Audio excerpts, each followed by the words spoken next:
Welcome back to Musical Tokens. We missed you so much. Sorry for the brief absence, but as you know, quarantine and COVID have been kind of difficult to navigate for the two of us. So we're doing the best that we can, and we hope that you'll bear with us through this crazy, unprecedented time.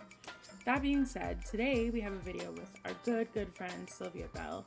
She's a stage manager who hails from Halifax, and we talked to her about representation and stage management and the world we live in and how she navigates through it, being who she is. We hope that you enjoy.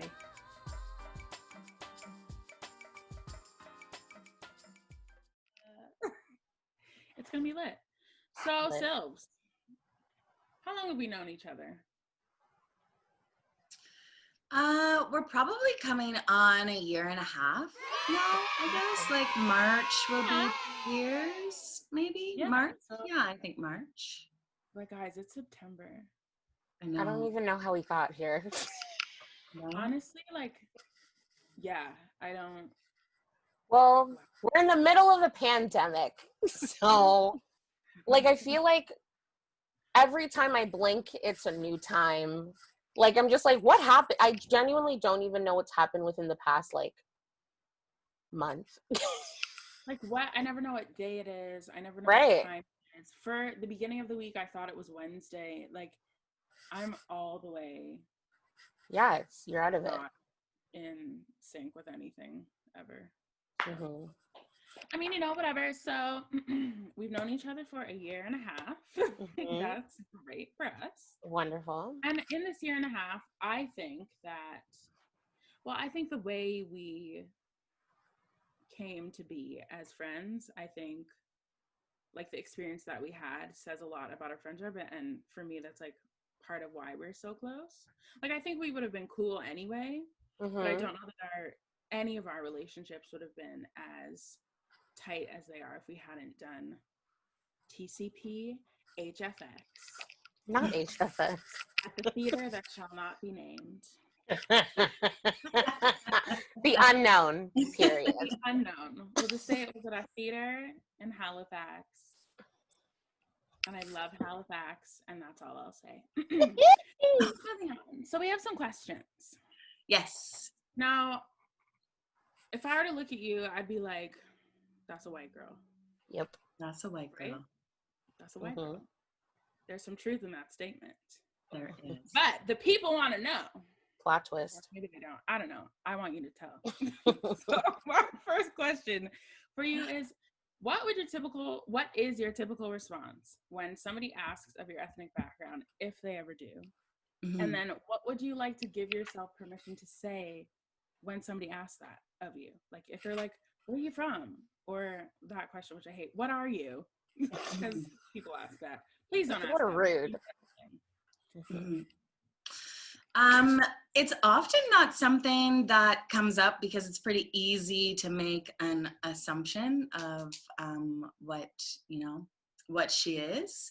But if it does get brought up and it's, in the process of getting to know people, what part of the country you're from, whatever that conversation may be, I do often say that I am I come from a mixed race family, and my dad's side of my family is Black and have been here in Nova Scotia for over 250 years. And then that gets we're like, oh, I would never have known. I didn't realize, or some awkward conversation that follows and says, genetics is a thing. And that's how that goes sometimes. So I have a question though.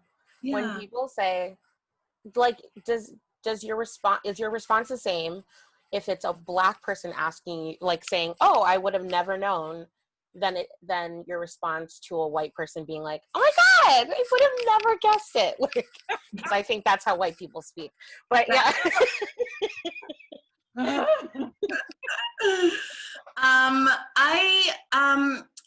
Not necessarily.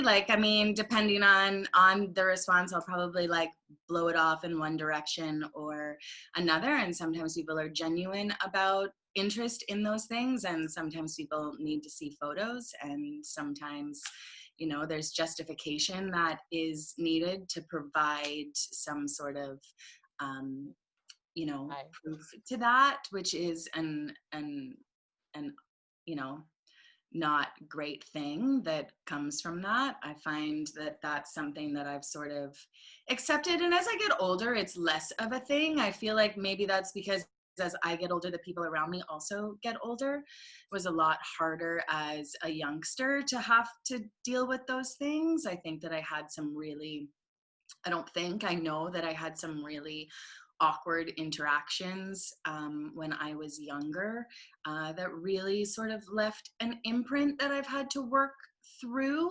But I feel like, especially in these last few years, I've met people who haven't asked questions and have accepted me for who I am and what that is, because it's not uncommon in Nova Scotia to come across people like me. But it is still something that is unusual. You'd think that, you know, though I can take on a reasonable tan in the summertime, that doesn't mean anything.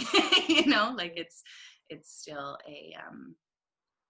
it's an unusual thing for people to sort of wrap their brain around. Mm-hmm. Right. And would you do you prefer it when people kind of just take it at face value and you're like, I'm telling you I'm a mixed race person, so believe me? Or do you find it, I mean, you said sometimes you have to justify with photos and stuff, like obviously that doesn't feel very good. So I'm assuming you would rather people just like, if you say I'm mixed race, you just would like them to be, you know, accepting of that without any further explanation or anything. Without any further explanation. I feel like we live in a world where you should be able to dress as you want. You should be able to choose a pronoun that you want. You should be able to choose a sex or a partner or a way of life as you want. And ideally, we accept those things from people. And I hope that we are moving, and I believe we're moving closer in that direction. But my preference, of course, would just allow it to be. But I think that also as I'm getting older, that is the case, because that is my reaction, that it doesn't really matter what the outside perspective is. It doesn't really feel, I'm putting less weight on myself about what do they think, what do they feel, like, you know, like I know that people don't always believe that, or there's a hesitation there, or you know, like that's so interesting, I didn't realize, or it doesn't, so that's on them, that's not on me. I don't want to carry that around anymore. Like it is my truth, and that is my reality, and it doesn't really, I can't allow that to affect me if there is that questioning there, you know. Like I did give a lot of my time to that as a child, and I'm, you know, would rather, and I'm happy I finally sort of gotten to a spot where it's a little easier to take. Yeah, I bet. So you are, career-wise, I guess, or as we know you, Massini and I know you, you're an ASM, an SM. I mean, you're a stage manager, so you do all of the above and everything in between. As a white presenting mixed race woman, what challenges do you face as a head on the production or creative team? And by that, I just mean like, are there specifically around being a white presenting mixed race woman, do you find that there are more challenges, or like even just being a woman, are there more challenges, or what challenges are they that you face on the creative team? I think that until recent years, I've always recognized that our community, our theater community in particular here in Nova Scotia, lacks some some diversity. And that has always been something that I'm aware of. But within this last year and working on a number in the 2019 season, if you will, working on a number of Black productions really sort of opened my eyes to a different level of what I felt like was going on in the community. And that really left an impression in some ways of how to move forward and better things and have stronger communication and open those doors. I think in general, I can be an opinionated person. I don't fear speaking up, and I don't fear using my voice to say what needs being said. It is my job to protect the room, and I can take that pretty seriously. But it tends to be more of, at least through my experience, being in a female room or a female-led room is a stronger situation. And I think that sometimes that's just a,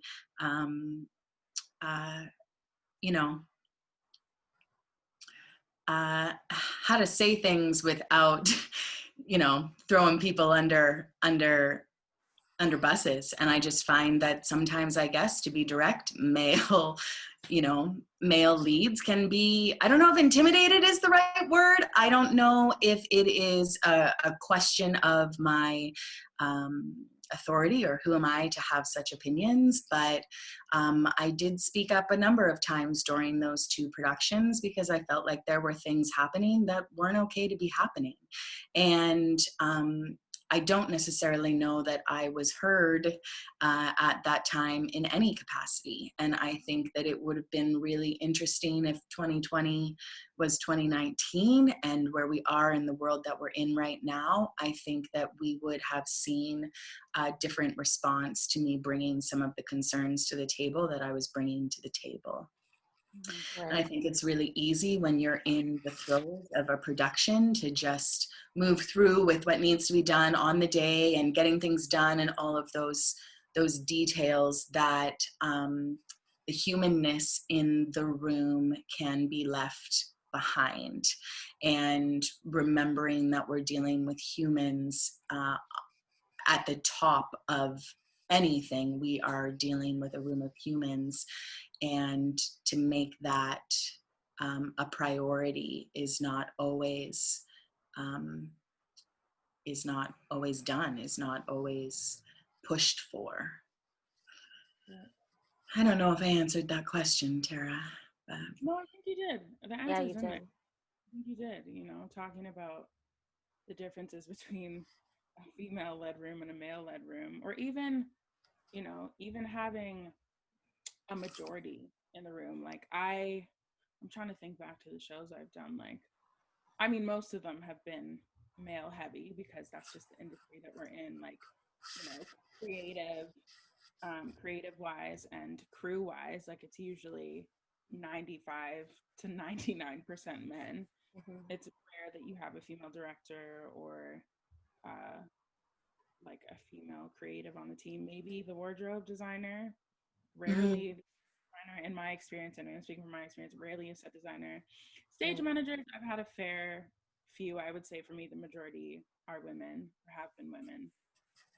But yeah, it's just a different, it's as you say, right? Like even for us as performers, there's a difference in the way that you're spoken to, in the way that mm-hmm. you're directed, in the way that you're approached. Like everything is, and it's interesting, like you say, if 2020 was 2019, if we were where we are now with, the whole Black Lives Matter movement and people feeling more empowered to speak up and speak out about these stuff, like I wonder what it'll look like when we go back. Mm-hmm. That's my fear is what it'll look like. Honestly, I'm quite afraid to see what it's going to look like. Yeah. I don't know.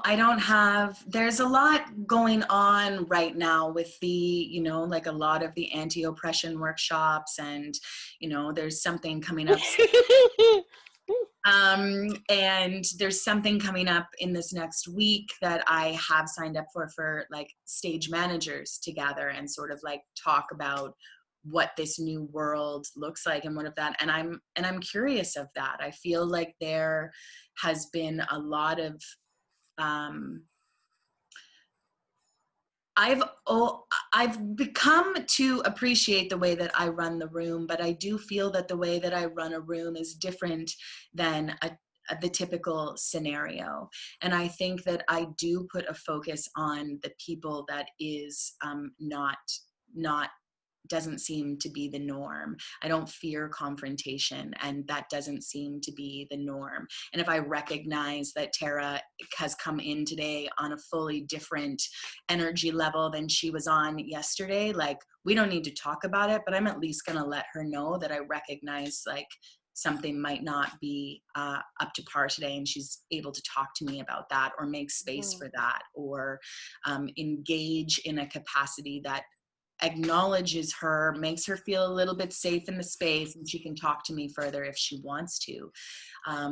But there's a difference there of we don't always take care of the people in the room. And I know that we always say that you got to check at the door and don't bring it in and don't do all of that, but that's just not really.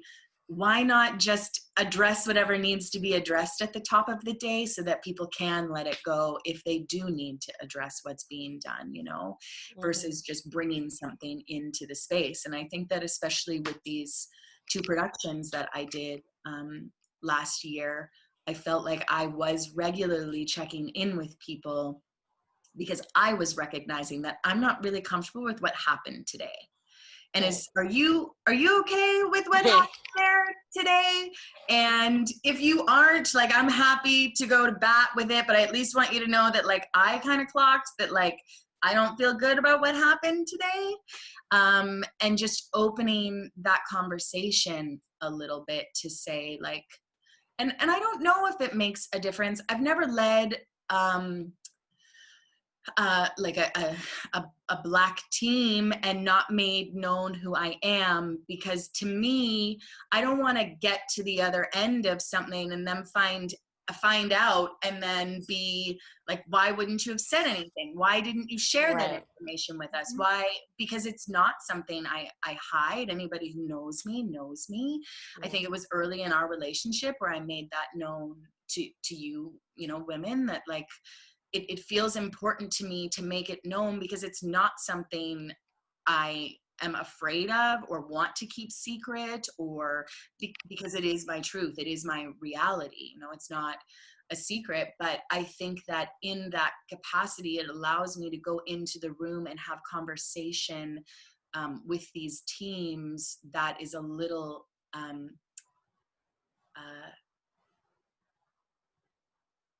I don't walk around in the world understanding what it is to be a Black person, but I have enough Black people who are dear to my life that I regularly communicate with and recognize what that life is, or have those conversations, that I think that I just can have a different perspective than a full white person might in those capacities, who's not having those conversations and who's not participating in that world in some capacity.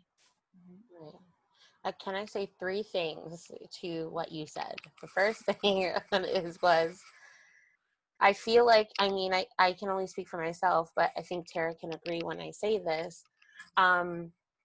I think what drew me to you was how willing you were and open you were to be like, okay, let's address this. Let's address what's going on. And also how you can, you had the capacity to read a room. You know what I mean? Like, you had the capacity to be like, oh, something's off. Like, even if it's a personal thing, and understanding and be empathetic of whatever that situation was, doesn't mean that you need to know what it is that's going on, but like being aware. I think that makes a difference. The second thing is, I think it's really awesome of you to like really feel the need to make it known who you are, but not in a way of being like, I'm down. I'm down. But can we talk about I'm down the shoulder? I'm down. But like, but in a way of like, let's just be honest. And also, I think because you are half Black, that there is there's a thing inside of us that we all are connected to, and we all know. That's why it's like it's kind of like the, don't worry, like it's kind of like a code by you just telling, like letting us know, right? Right. So us being informed of you knowing what that area code is, it's like, okay, great, we can talk. Yeah, like our guard comes down a little bit. Absolutely, you know? absolutely. That much more comfortable. You're like, oh, okay, like I can go talk to Sylvia. Right. Like, I'm not gonna go talk to. Absolutely her. Not. And I think, but then I think that makes it a little like doing an all Black show. I can assume that must make it hard when, as an because you were at ASM, like when we want to go to you instead of our stage. Well, me personally, I don't want to go to my stage manager. I'm gonna say it. Sorry, but I didn't. Because I was more comfortable with you, because there was a level of understanding. It's kind of like me seeking a Black therapist. There's a reason, because she understands some of my life experiences. She hasn't walked with me in life, but she may understand based off of who she's around, how she was raised, her culture, etc. Right? So that's why I think we were drawn to be like, Sylvia, help, help us, And then the last thing was, I don't remember the last thing. It's fine. I said enough. But yeah. I think it's an interesting, it does do just that. It allows, and it allows a freedom. It's this world, like code switching has never been so much of a conversation as it is right now, at least in my, recent world of things. All of a sudden this is a real thing. And it's like, and I think that's what you're speaking to, is it's like a recognition that you can just be who you are. And I'm gonna my volume and Massini's volume can compete pretty well together in a way that is genuine, and no concerns there. There's no judgment in that world, right. And I think it's just I came into my own in a degree that was life-changing during that period of time, doing those 2 shows, one after another. And especially like being in a space with that kind of like, Black girl magic, Black boy joy, all of those things is real, and it's present in a way that you feel it, and my insides felt it, and a sense of home that I hadn't been in an environment where we were in a room with, was like 23 Black people making this beautiful show. And, there was a community in that was life-changing, like an energy that I felt inside of me that was like, oh, this thing that is here is not, I'm not just a loud white girl, like that thing going around of like, it's an acceptance of my own self, and my own story came from the relationships that were built, from the energy that was built, from the understanding of that environment and, the community around me, going out into the world. Like I, always been aware that I walk around in privilege, but a whole new degree was made clear to me of what that privilege, is, and what I don't experience that I would see by just walking around town, or by being inside of the buildings that are representing our community, and working with those people, and recognizing that like we have some work to do. We have real work to do. We got work. I don't really want to do the work today. I don't really want to do the work today. I don't really want to do the work today. I don't want to do the work today. What? What's this? Uh-oh. It was already overdue, which I was already calling out. But now it's like, now I guess I feel like maybe I can't not be heard. I don't think I could say now what I said then and it not be addressed or dealt with. Mm-hmm. Yeah, I agree. Because things needed to be said. Well, and all of that to like, I would probably push harder. And I feel like I pushed, but like I would certainly push harder. You know, like it was, but I mean, there's just no way you can't not hear me now. You can't. That's not a choice. But right? I will say you did say a lot. Like, I don't want you to diminish the voice that you did create for us in that time, because it was loud and clear. Because otherwise we really would not have been heard. Nope. PTSD. Anyways. It's real. Yeah. Why do we, and then I'm like, why do I do this to myself? Like, why? Because I love theater, but like PTSD from these experiences that we walk into these PWIs, predominantly white institutions, and they welcome us, and then they are not equipped to handle us. They're not equipped to deal with what comes with, in this particular situation, doing not only a Black show, but the Black show. Like, you're doing The Color Purple, so come with it. Don't just show up on the first day and shower me with some cookies and pat me on the back and tell me it's all good. Like, this is real life. People are going through stuff each night on this show. Like, we know that theater is real. Like, people have to put themselves in situations, and it just like was not what I thought it would be. And it was in so many other ways. Like, the show was, but everything surrounding that, which I feel like every performer could say about every show they've done. It's like, you may walk in with an expectation, and my expectations were not met on a lot of things, on like a human level, a Black human level. Like, I just, facts. But yeah, you were there to speak up for us, and that was what we needed. That's what we need out of our stage manager, though. That's what we need out of our assistant stage manager, out of our director, out of our AD, out of everybody in the bloody building. And like, there was, you know, a handful of people that were willing to go to bat, as you say. And when, you know, quite frankly, when Kim left, it was like you and Sean, and I'll wait for the rest of the names to come to my head. Oh wait, they're not going to, sorry, not sorry. I just like, no, but it's facts. Talk about like not saying anything. Anyway, so I feel like it feels like the step that was missed is the step that says, we're bringing this show in. It's like it wasn't recognized.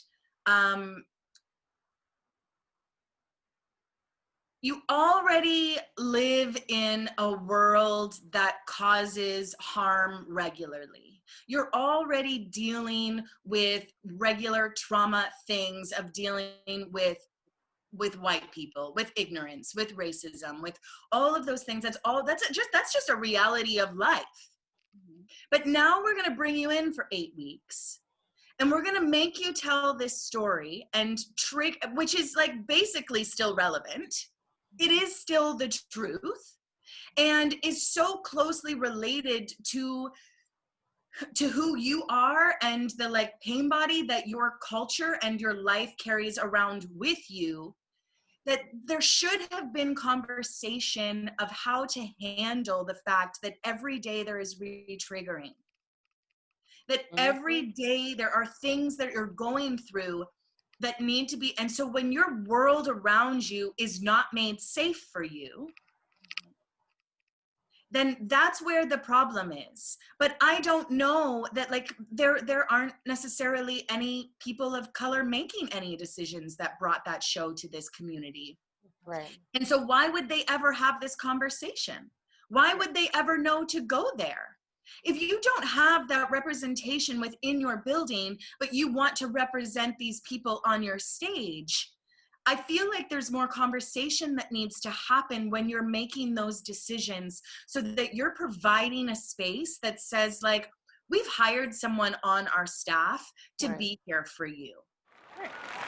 We've hired someone of color to be here for you to speak to talk to, if anything comes up, if you're having problems in the building, whatever that is. And if they never get spoken to, what a nice thing that you provided for this community of people you brought here. Right.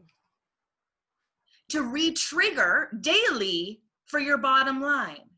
Mm-hmm.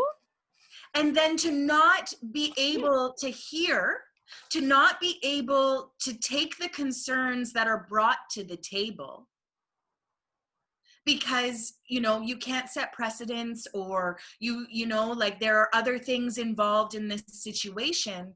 Every show is a different situation. Mm-hmm. Every show comes with its own people, its own directors, its own leads, its own individual thing. It's its own show. Even if it's the same show and you're taking it on tour, every venue is a different venue. Yeah. So to not be prepared to make a safe space for people in all capacities. But again, why would they even have that thought? Right, they wouldn't. They weren't having conversations like we're having right now. They weren't engaging in that, like, oh, great, like, you know. And yes, they have been working towards building a relationship with the community here. Yes, that is something that this community has been doing and working towards and bettering. But there were some steps missed, because you can't just jump in. Yeah. You have to be prepared for something that size to make it a safe space. And it's like, I live in this community, and that the building triggers me now. Mm-hmm. That experience left a mark on me. Mm-hmm. Right. That has, you know, and that it just went away. Nothing was ever done. Nothing was ever followed up. All of that stuff said and just brushed under the rug to move on to the next show. Mm-hmm. Yep. And that is also triggering for me. See? Sorry. I'm listening. Right. But that's like part of the conversation now is Black leadership. Like, you've got to have it. It's like we keep saying, like, oh, they need, like, diverse casting. I'm like, yeah, cool. But, like, if I'm one of now 7 Black people in your cast instead of just myself, right, and I still don't have a Black person to go talk to, and yes, a Black person, not a person of color, thank you kindly, I don't feel safe. Right. So, like, I need somebody in the office building, on that side, on the other side of the table, in your building, in administration, in whatever, in HR, whatever it is, so that these conversations could be had, right? Because if they did have somebody there, if every theater had somebody there in this capacity, when they're talking about programming a season, that would be part of the conversation. Okay, like, oh, cool, we got the rights to this show and we want to be the first theater to do it, and it's beautiful that it happened in Nova Scotia and Halifax. Absolutely. Yes. Absolutely the right place to do it. But do it right. Like, do it right and have the support necessary. Don't just do it and pat yourself on the back because you program the show. Like, good for you. But what happened to your cast? What happened to my edges? I mean, anyway.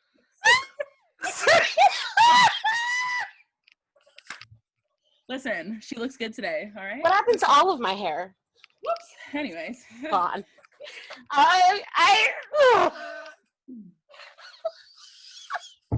love how this is about Sylvia, and here we go. Anyway. Right. Well, I have a point. Go. I don't remember what my point is, but it was along the lines. Off on the tangent. I'm so sorry. No, that was incredible. No, but I know what my point is.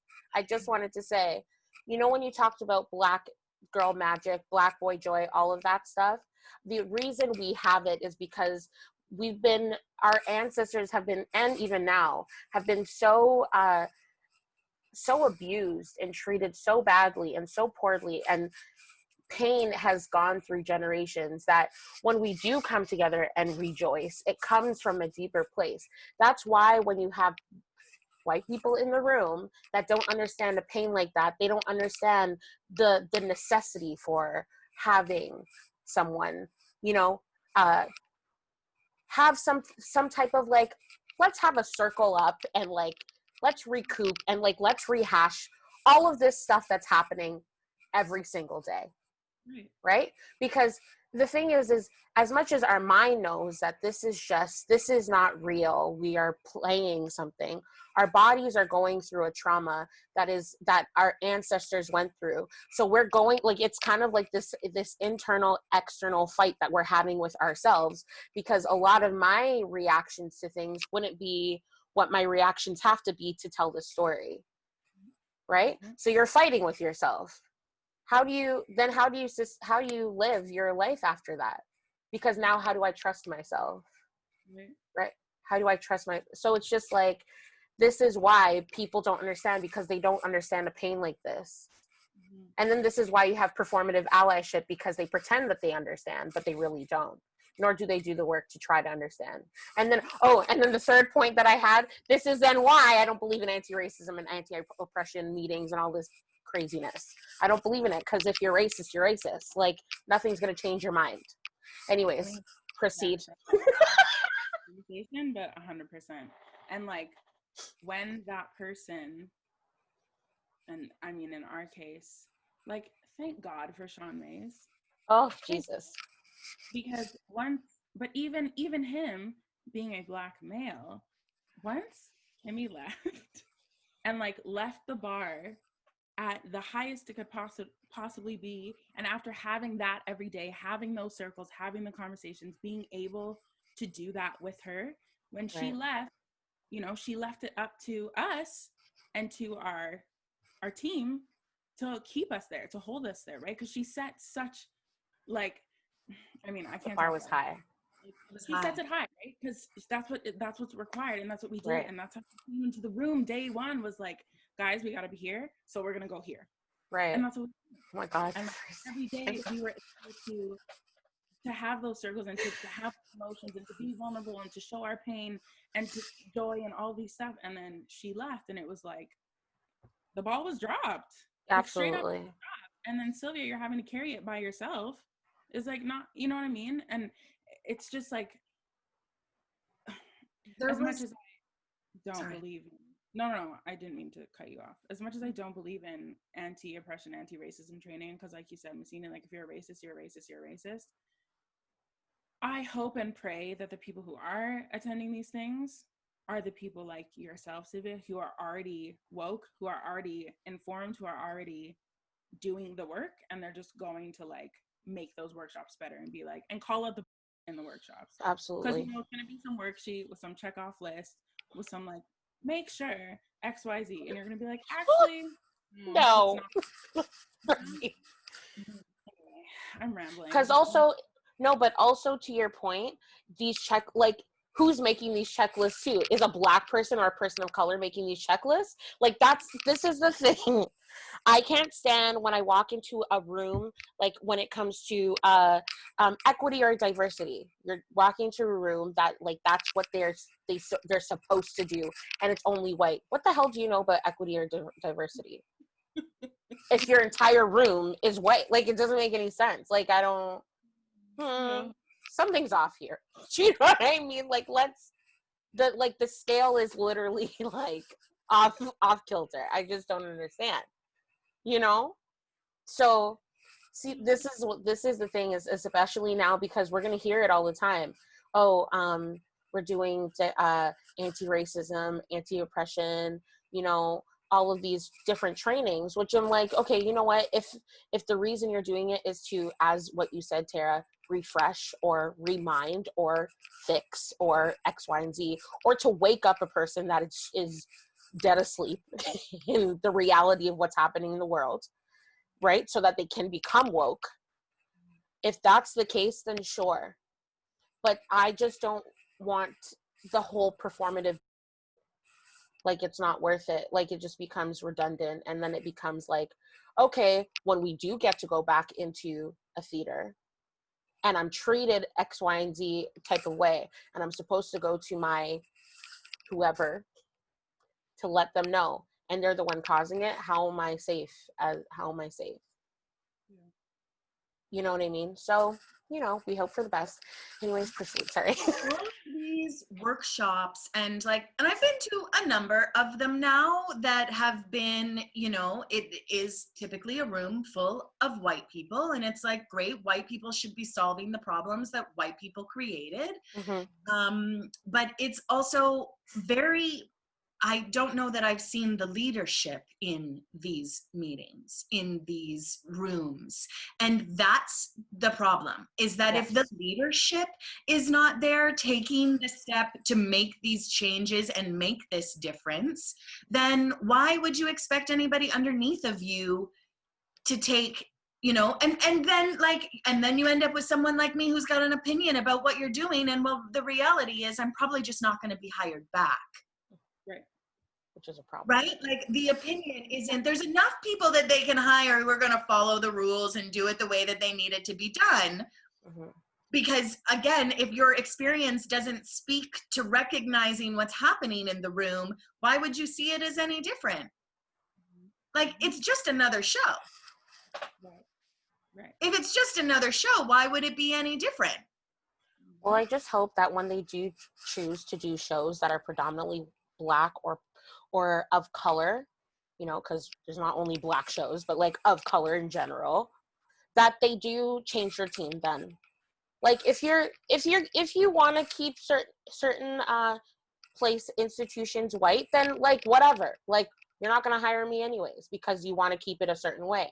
But if you are going to do a show that you're going to consider myself or, you know, anyone that looks like me, then there better be representation throughout the building, not just in the room, in the entire building. Because if I don't feel comfortable going to somebody in the room, I want to know that I have somebody I can go to outside. Right? I just feel like yes, white people should be solving this problem, but you need somebody there to be able to like ask if this is right or wrong, because them answering their own questions isn't getting us absolutely nowhere. That's my thought on that. It's not, if you don't have someone to go to bat for you on that management level, then it's easy for it to disappear under the rug, because it's just regularly I would get questioned, well, why aren't we being spoken to? Why aren't they coming to us? It's like, because they don't have to talk to me like I'm a white person. They can share all of their emotion. They can share all of their body, their joy. I don't trust you. Like, I don't know you. To be wanting to confide in you. I don't know you or where you came from. I don't know you. Shit. And that's a hard thing to say. Like, and I openly was like, this is a black and white thing that's happening here. You haven't made space for there to be conversation with you that feels comfortable. If body language is shifting, if temperaments are changing, if you as a person adjust who you are because you're being spoken to by someone who is of color or Black or what have you, different than you, queer, straight, whatever it is, if you're adjusting who you are because you're uncomfortable or uncertain of what's around you, it's a problem. Facts. It shouldn't be on those individuals to take that weight. It should be on you to sort it out and to be called out and say, are you okay right now? Like, I've come to you to talk to you and everything has shifted about your personality. Right. Like, is there a problem here? But people you can't, like, that's not a comfort level everybody's got.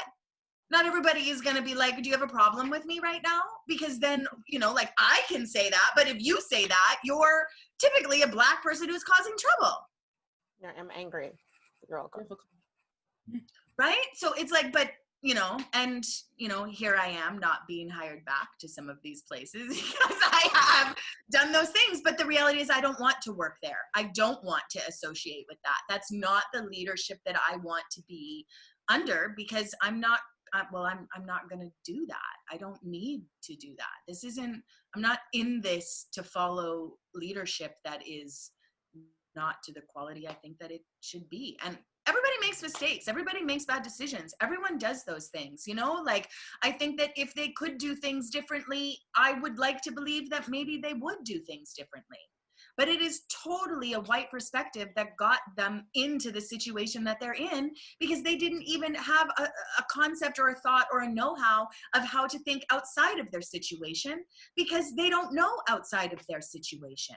Right. Mm-hmm. If you don't have Black people on your team, if you don't have friends who are Black, if you don't have family who are Black, if you don't have that, you don't know that. And if you're not taking the interest to take an interest, let's just do a Black show.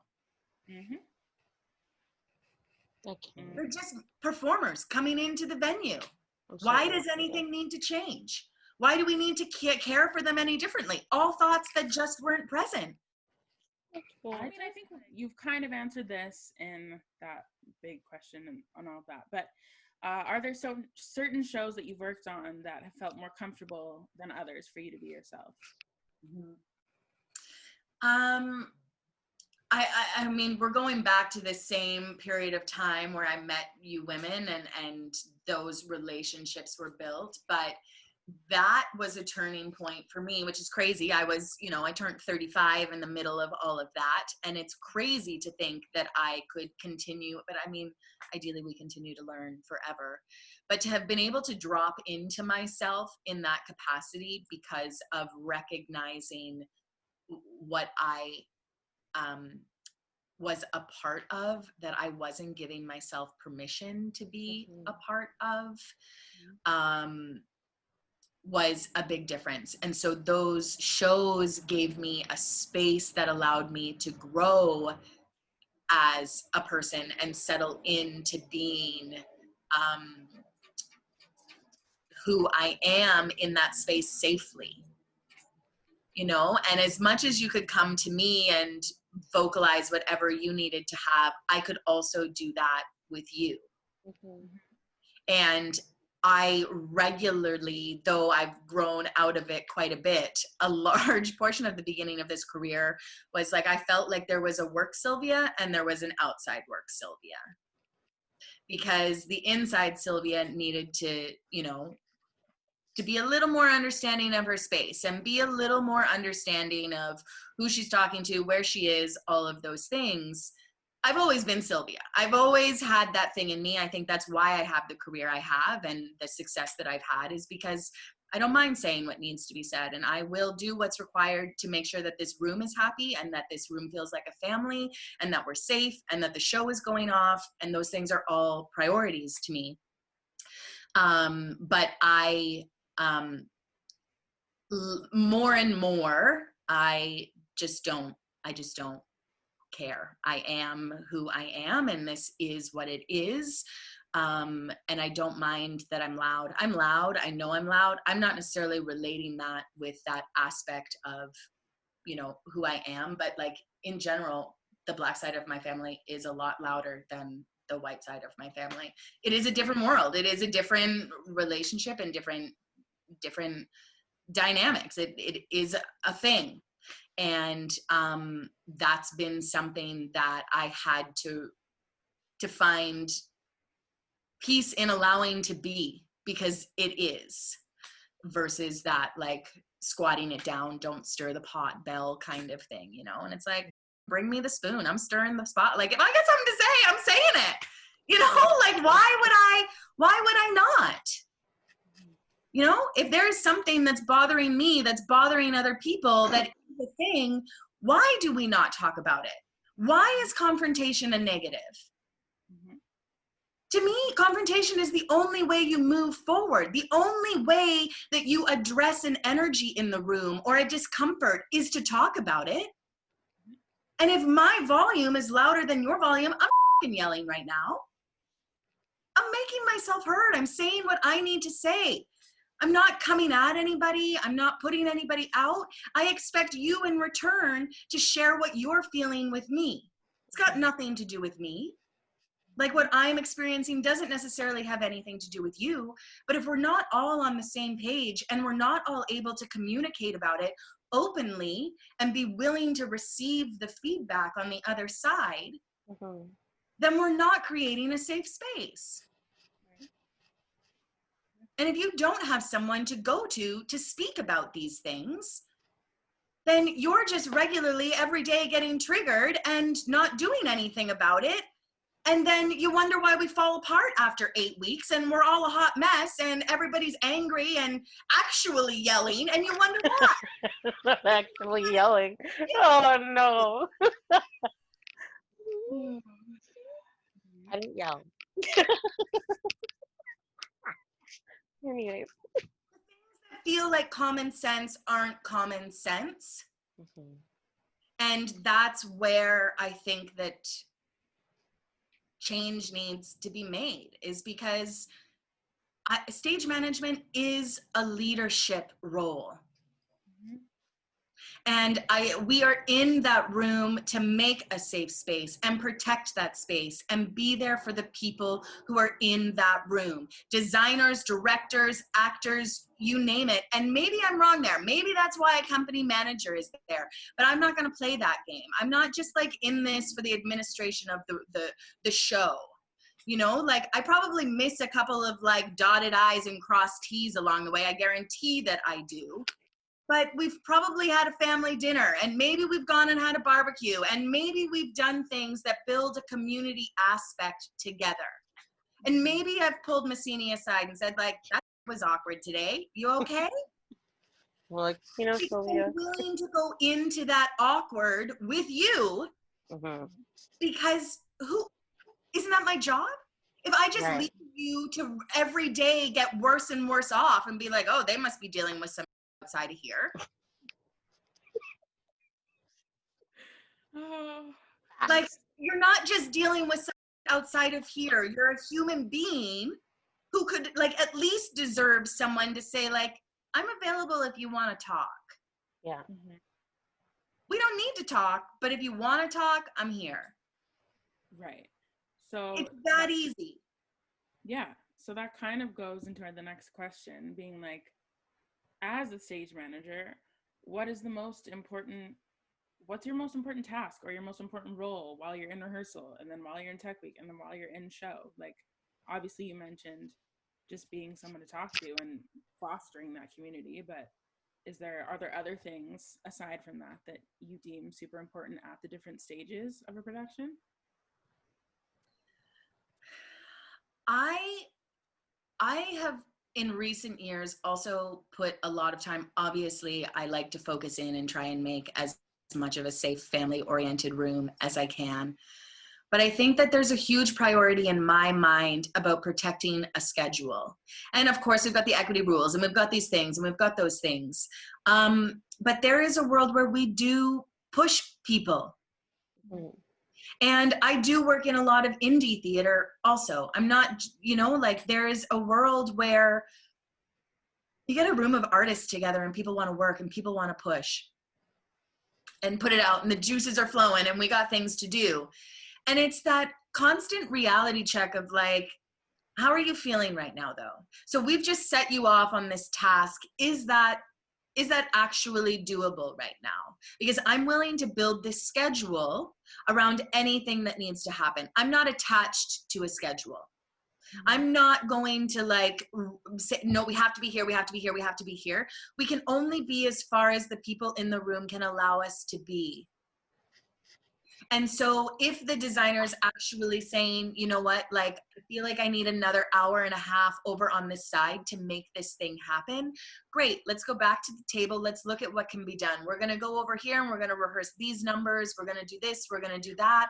I feel like so much time can be readjusted and overseen.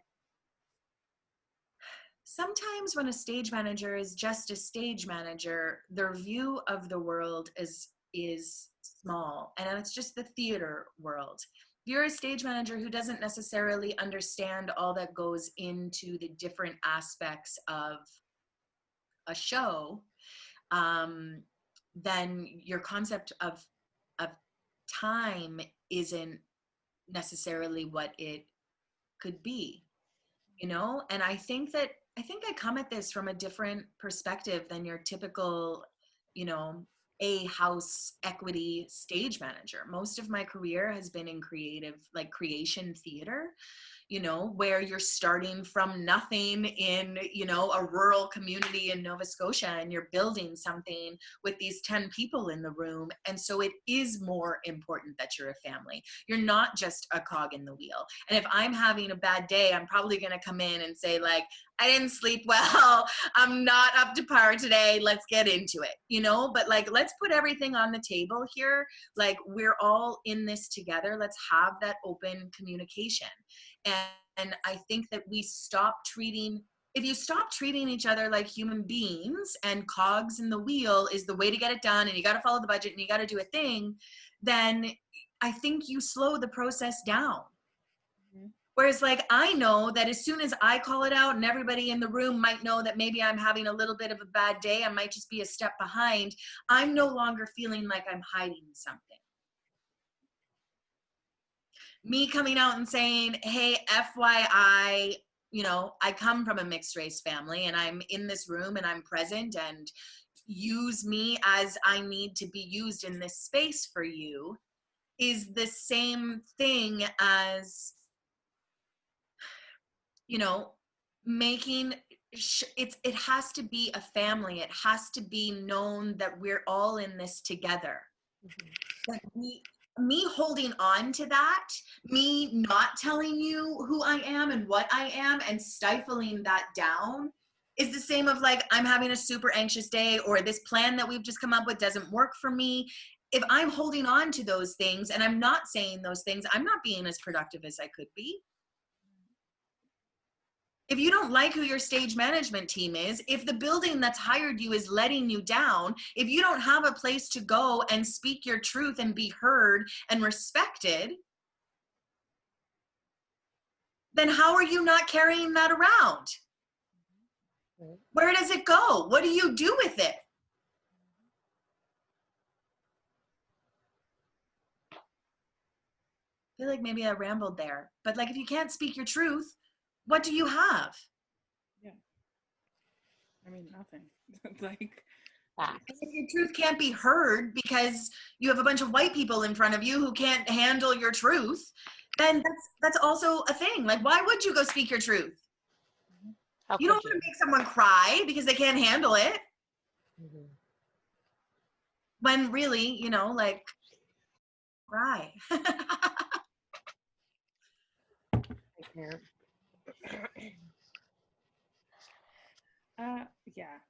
I mean, I have a lot of feelings right now. Anyway, I'll save that for another day. So the ultimate question that we ask everybody, and there's only one right answer. So if you say the wrong thing, I'll punch you. I can't actually physically punch you because COVID thing. But does representation matter? 100%. And I feel like we have talked about it through this whole conversation, is the world that if there were representation in all levels of everything ever, end of discussion, at all times, why is that not a thing that's made? Because you do want people to feel safe in your environment. And again, it comes down to the leadership. If leadership doesn't see value in this, then how you're the one that puts it into place. Mm-hmm. You know, and I think that we are in a world where people can't pretend like they don't know anymore. They can try, because y'all are still trying, but they've been trying anyways. I'm hopeful that things are shifting, and I'm hopeful that there will be people who, you know, can bring questions to the table. But I mean, the reality is, it's like, we work in theater, and I don't know that people are ready to use their voices over having work. No. And so if it doesn't come from the leadership down, I don't know that people are ready for that, because people need to pay their bills. Yeah, that's unfortunate, but true. I've seen it. I've heard people say it. I personally have never cared. Like, to be quite honest, I feel like I've been the difficult one more often than not. And to those who have ever seen me that way, or have put me in that box of being difficult, because honestly, it's like, I'm just I'm just trying to get what everybody else has. Like, I'm just trying to be an equal. I'm not asking for more. Me raising my voice or like having an inflection that's up here versus sitting down here because you're in a position of power and I'm just the lowly actor. Like, no, I'm sorry. You treat me like an individual, like a human, like somebody that you've hired actively to do this for you. Like, I don't know. It's like they expect people to cower, because people do, right? Like, they threaten you with festivals. Sometimes will threaten people with like, if you don't, you know, if you walk into the room this way, then like they're not going to hire you. And I'm like, then they're not going to hire me. I don't care. Like, I don't want to work for people that I have to walk on eggshells around. Yes. It's not the move, because then you can't be you. And if you actively want Tara Jackson to be in your room, then you must come correct.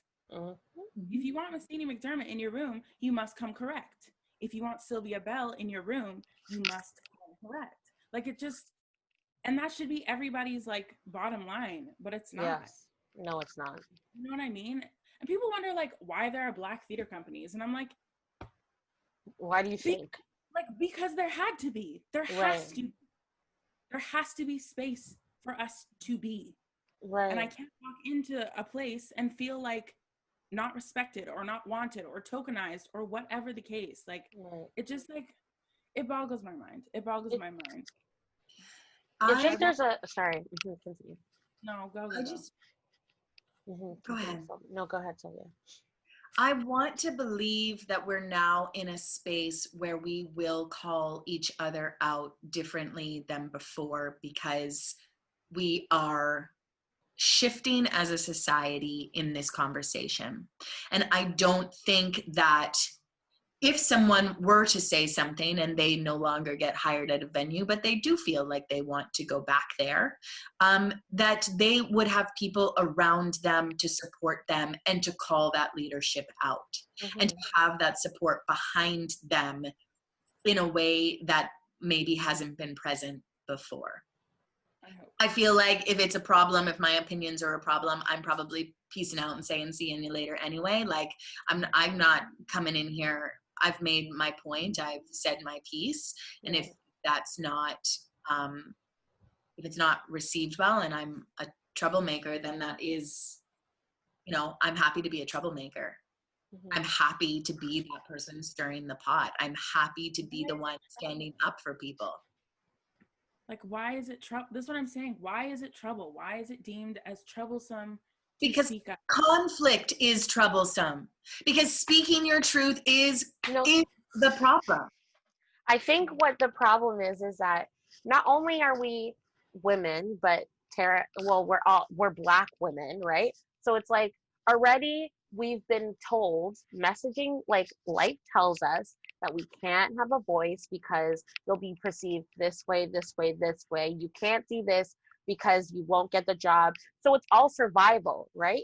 This is why people feel like, you know what, I'm gonna just shut up and like take this little piece of the pie that's a crumb. Really, it's not really even a piece, right? And they'll continue to accept abuse or ill treatment because at the end of the day we all have bills to pay, right? So I think that's where that comes from. But like, obviously I'm not in a place to sacrifice parts of myself to like accommodate somebody else's ego. Absolutely not. Like, I'm going to tell you how I feel. But you know, I just think I was gonna say, like, if there was a situation that at any job or whatever, we're using festival as an example, where they didn't want me for whatever reason, they didn't want me. I want everyone to know why. I'm gonna tell everyone what's happening and then leave. Like, I want everyone to know. I'm not gonna be like, oh, let's get into this, and like me tell them my opinion, because that will definitely happen, and then just like be like, you know what, but I'm done. No, everyone needs to know how much of a hard time they're giving Black people of color, right? Because the thing is too, is as much as, because I feel like even if I lose that opportunity, then for the next person that comes into the room, they will come better correct towards how they treat. Well, hopefully they better. Well, hopefully, but again, it's like, I keep saying this, I keep hearing this and saying this, like, these institutions, let's talk about Canada in particular, like, these big festivals, Shaw, Stratford, Charlottetown, whoever else, they don't need Black people to be successful. They don't need us to make their budget, to do any of that. Will their shows be better? Absolutely. Right. But they don't need us, because who's their clientele? Do you know what I'm saying? So it's like, yes, very hopeful. I'm not trying to be a pessimist. I'm not trying to be negative. But it's true. I do think, like you said, Sylvia, the conversation is shifting, and I am very hopeful that things will change. But there's a part of me that's like, there's still companies that haven't said stuff, and I'll talk about specifically in Calgary. There are companies and directors who have yet to speak out about the movement, have yet to say anything, post anything, and they're just hiding and waiting until it blows over so that they can go back to their white shows with their white cast and their boring, non-entertaining, bland, non-seasoned things. They're not non-seasoned. I'm they're like, salt-based. Yeah, I'm just like, y'all will never change. Like, that's never gonna change. But again, I don't want to work there, but like, nobody wants to work there. That's why those people are there. But it's just like, I'm cautiously optimistic that it will shift, because it's not going to be overnight. And you have, I can't remember the names of the organization right now, but there's an organization calling out Broadway, calling out like all of the white things, IATSE, calling out the white institutions and being like, you haven't answered our demands yet. You haven't read our letter yet. You haven't read our email. And I hope it changes, because it's been time. Like, it was always time. I hope that the next time we all come together and do something Black, white, brown, purple, polka dotted, whatever it may be, a piece of art, an art theater, that we can just all be on the same playing field, like in that room. I know in life that's not going to be the case, right? Because it is what it is. Like, that's a whole other conversation. But in that room, in theater, at my job, I want to be an equal. I want to have the proper color tights like everybody else. I want to have the right microphones. I just want what everybody else has. I don't know how many times we have to say it. Like, I just like, it's so redundant to me, because I'm like, it just makes sense. Like, you just need to have the proper things for the people who come into your space, but then they don't. Well, it's not written into the CTA, Tara. So change the CTA. Change it. Put this is it, right? This is it. It goes all the way back to leadership. Like, it shouldn't be a thing of, like, you're joking about your hair. Why is this a thing that we're still dealing with? Why is it a thing? I feel like just the conversations that people have been learning about Black hair and the care that goes into Black hair is a knowledge people were just like, oh. Yeah. Why? Because again, why would you know if you don't know and you don't take an interest to know? If you don't view people and like, you're not stepping outside of your frame, why would you know? And it's like, well, we can't set a precedent. Yeah, you can set a precedent. Absolutely. Because they're human beings who are actually dealing with hair care problems. You know what I mean? Like, these are humans. It's not a precedent to be set. Like, deal with it the next show. Deal with it before the show begins. Like, you shouldn't have to ask for the right color microphone. You shouldn't be coming to me to say, can I have the right color microphone? Right. Like the fact, like really think about the fact that we have to ask. Like I have to ask, or they have to go get 17 different paint colored markers. Like, do you think that makes me feel good? No. To have a little brown thing on my face once we're done the show? No. Do you think that makes me feel good? No, it doesn't. It really doesn't. Like, really think about that. It's diminishing. It is. And I've had white counterparts be like, well, you know, like my tights don't really match me either. Like the microphone's not exactly my skin color. I'm like, Becky, if you don't go to the not Becky, because no, because that like yes, like you know what I'm yes. saying? It's not a joke. It's not funny. I'm not trying to make a big deal. I'm not trying to be difficult. I just want what I need to do my job. What did you hire me for? Right. To sing, to dance, and to act. So let me do that with the things that I need to do that. Right. Like I just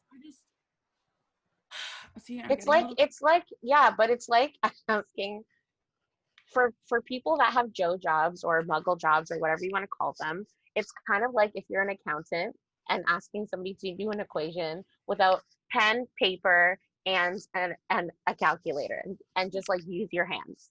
Basic necessities, right? Like you need the things to do the job. You need the things to do the job. There you go. We just want the things to do the job. Us to be there so that we can talk to them about the things that we need to do the job.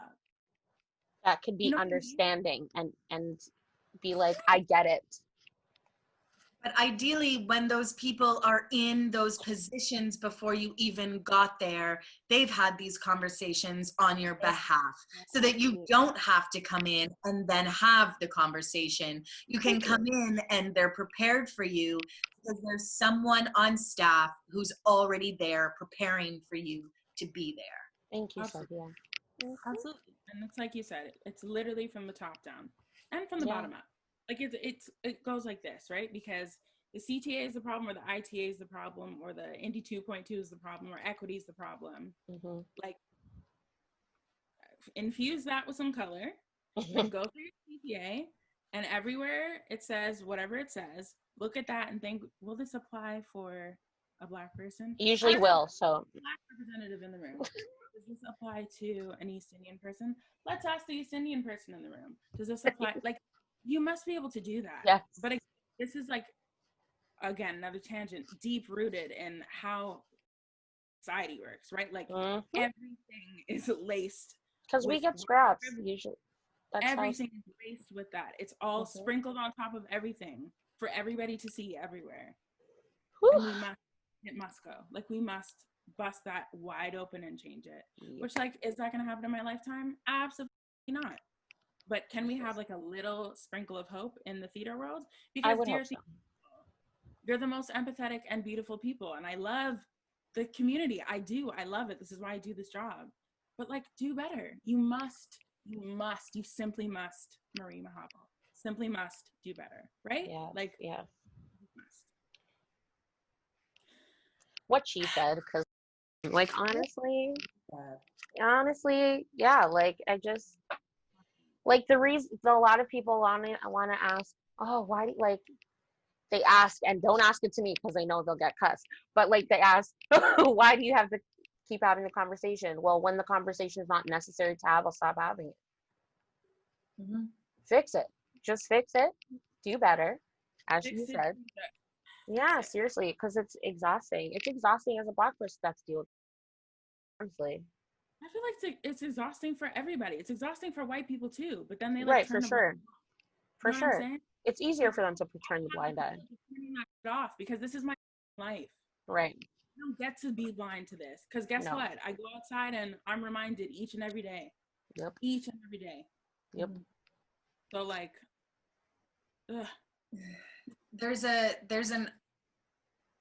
I struggle. It's just that thing for me, which like, it's that internal struggle of what do I do, and how do I keep using my voice, and how do I call shit out and bring things up, and how do I continue that conversation when that conversation isn't obviously wanting to be heard. And so trying to control, you know, who I work with in the company that I manage, and what those things are and what our expectations are, and making sure that I continue to move forward using my voice in that way. But then that's the thing, when I see that silence, when I see that stillness, and the, you know, the performative allyship and all of those things, how that is a struggle for me. You can call it out, but and go like what I guess I keep calling it out. I keep speaking to it, you know, but that is frustrating for me to like sometimes be like, wait, are you even talking about what the world is around us right now? Okay. Like I keep clocking like some of that. I feel like it's a regular conversation with me and the white people that I'm close to because of the world that I am traveling in with those people. But I certainly have some people in my life who I'm like, do you talk about this? Is this a conversation that you're having? Like, what does our community think about what happened here? Like, what? You know, it's hard. It's hard when you want to just like burn down, but you're not allowed to burn down. Right. You could hold the match, but you can't do anything with it. That's it. The match in the wind.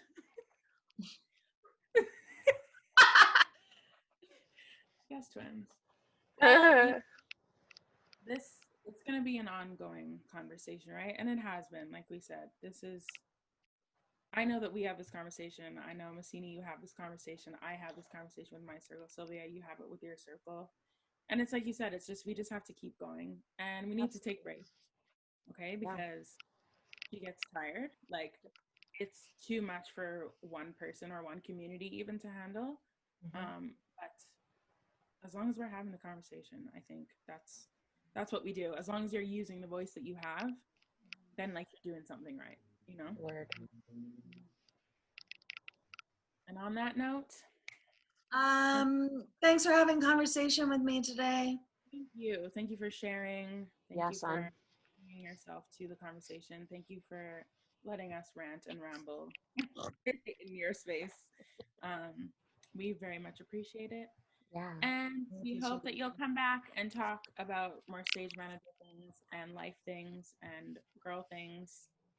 Yeah, because I think we need more of that right now, you know? We can't do it, but we can talk about it. We shall can. About it. Yeah. Awesome. All right, until next time. Okay. Au revoir. Bye. Thank you so much for watching. Please make sure to like, comment, share, subscribe, and visit our website, musicaltokens.com, for your daily dose of